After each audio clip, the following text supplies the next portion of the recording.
Hello बच्चों। आज हम क्लास हेतु का 8वां अध्याय कराएंगे, छठी क्लास का। और 8वें अध्याय से हमारी ज्यामिति शुरू हो जाती है, रेखा गणित। तो उसके बारे में सवाल करने से पहले हम कुछ मुख्य जानकारी लेंगे कि हमारी ज्यामिति में छठी कक्षा में रेखाओं का बहुत महत्व है। रेखा और रेखाखंड। रेखा बहुत लंबी लाइन होती है जिसका कोई भी अंत नहीं होता, और रेखाखंड होते हैं इस लंबी लाइन के छोटे छोटे टुकड़े। और पूरे ज्यामिति में, पूरे रेखागणित में रेखाखंड पर ही सवाल बनते हैं। जो रेखाखंड ए बी पर लंब उठाओ, रेखाखंड ए बी पर 60 डिग्री का कोण बनाओ, तो वे रेखाखंड होते हैं। तो छठी कक्षा में पहला सवाल करने से पहले रेखागणित में बताएंगे कि रेखाखंड 3 प्रकार के होते हैं भाई। नंबर 1 होता है एक्सतीज रेखाखंड। एक्सितीज एक्सितीज रेखाखंड, ये होता है बिल्कुल सीधा। दूसरे पर होता है शीर्ष रेखाखंड। ये होता है ऐसे खड़ा, किसी रेखाखंड पर जो रेखाखंड हम खड़ा करते हैं वो होता है शीर्ष रेखाखंड। और तीसरा होता है आड़ा तिरछा तिरछा रेखाखंड।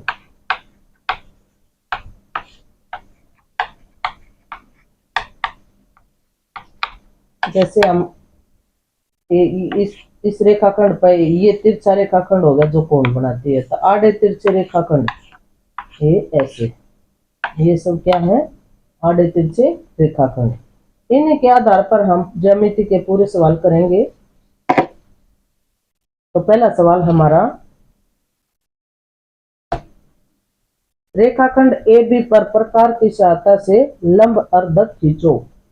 पहला सवाल, रेखाखंड ए बी पर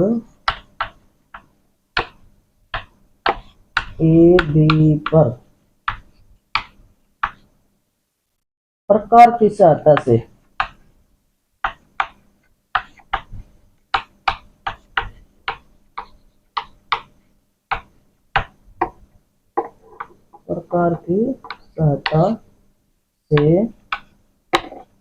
लंब अर्धक खींचो।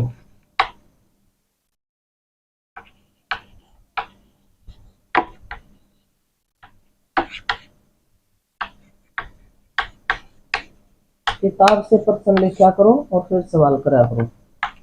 ये हमारा प्रश्न था, रेखाखंड ए बी पर प्रकार की सहायता से लंब अर्धक खींचो।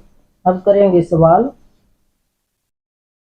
एक रेखाखंड, वही रेखाखंड लेते, हम रेखा नहीं लेते, रेखाखंड ए बी, उन रकम में जो ले दिया। एक इसमें है ना, क्रियात्मक रेखाओं का बहुत महत्व होता है, जिसको हम बिंदुदार रेखाखंड कहते हैं। ऐसे ये बिंदुदार रेखाखंड को हम क्रियात्मक रेखा कहते हैं। और इनका प्रयोग होता है किसी रचना को बनाने के लिए, मदद लेते हैं जिन रेखाखंडों की, वह क्रियात्मक रेखा होती है। और रकम में, हमारे प्रश्न में जिस रचना पर ध्यान दिया गया, जिस आकृति पर ध्यान दिया गया, नाम लिखा गया हो, वही रेखाएं गाढ़ी आएंगी। बाकी सभी बिंदुदार रेखाखंड आएंगे जिसकी मदद से हम उस आकृति को तैयार करेंगे। जैसे ए बी रेखाखंड पर लंब, रेखाखंड ए बी का प्रकार की सहायता से लंब अर्धक करना। इसमें केवल ए बी रेखाखंड को ही हम गाढ़ा करेंगे। इसका नाम धर दिया। कई बच्चे इसमें ऐसे मिलाकर लिख देते हैं भाई, बिंदुओं के नाम नहीं।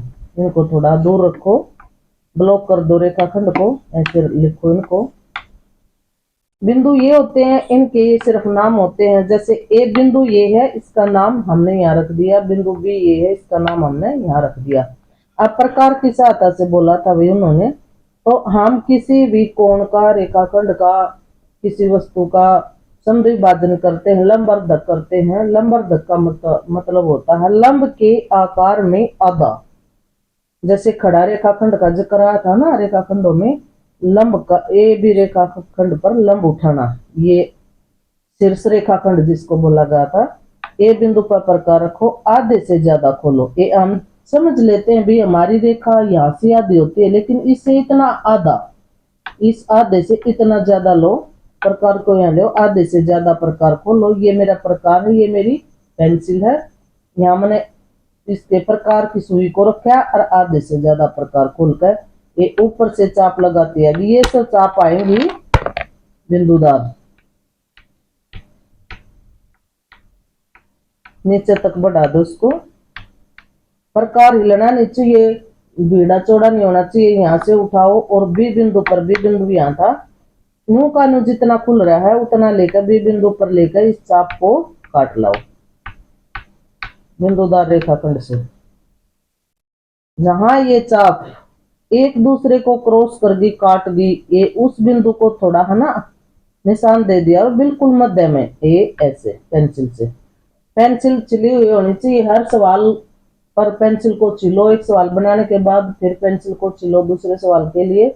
हमारी पेंसिल का सिक्का बिल्कुल पतला होना चाहिए, ना तो मोटी हमारी चाप लगेंगे, मोटे रेखाखंड आएंगे तो थोड़ा बहुत फर्क हो सकता है। जहां ये चाप एक दूसरे को ऐसे क्रॉस कर रही है, ये ऐसे ऐसे क्रॉस कर रही है, इसके मध्य बिंदु बिल्कुल यहाँ एक निशान दे दो।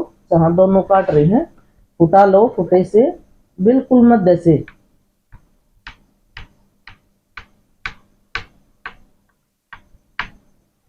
ये हमारी ए बी रेखाखंड को आधा करने वाला रेखाखंड है। ये इसका नाम धर दिया, हम कुछ भी धर सकते हैं हमने हिसाब से नाम इसका।